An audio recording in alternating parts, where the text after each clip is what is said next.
रायगड नाशिकच्या पालकमंत्री पदाचा तिढा असला तरी काम सुरू आहे। पालकमंत्री पदाचा तिढा सुटेल, थोडा धीर धरा असं वक्तव्य उपमुख्यमंत्री अजित पवार यांनी केलेलं आहे। एसटी कर्मचाऱ्यांच्या पगाराबाबत मुख्यमंत्र्यांशी चर्चा करणार आहे। एसटी कर्मचाऱ्यांना कोरोना काळातही पगार दिला असल्याचं देखील अजित पवार म्हणाले।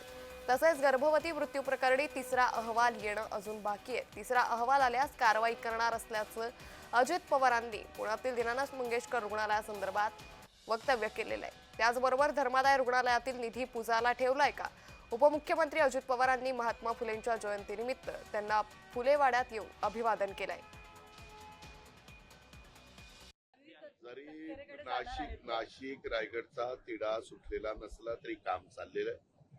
आम्ही मला म्हणजे मुख्यमंत्र्यांनी स्वतः लक्ष घालून तिथला जिल्हा नियोजनचं काय जो काही त्यांचं बजेट असतं ते आम्ही दिलेलं आहे, निधी दिलेला आहे, दोन्हीकडे निधी वाढवलेला आहे, 22,000 कोटी रुपयाची सगळीकडे तरतूद केलेली आहे। सुटे थोडासा धीर धरा।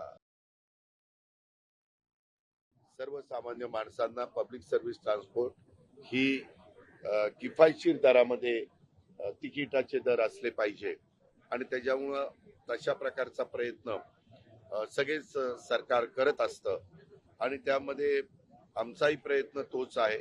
पण आता तिथल्या अनेक जागा आपल्या बस स्थानकाच्या जागा इतक्या मोक्याच्या आहेत, तर बीओटी तत्वावर त्या जागा देऊन त्याच्यातून काही पैसा उभा करायचा आणि त्याच्यातून इन्कम वाढवायचा हाही एक त्याच्यामध्ये प्रयत्न आहे।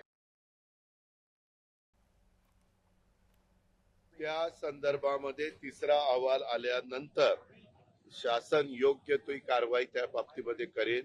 एवढे जर पैसे असले तर ते पैसे काय हळदी कुंकू पुजायला ठेवले? कुठल्याही हॉस्पिटलमध्ये प्रत्येक माणसाचा प्रत्येक व्यक्तीचा जीव हा महत्वाचा असतो आणि त्याच्यामध्ये कुणीच अशा प्रकारचा हलगर्जीपणा करता कामा नये।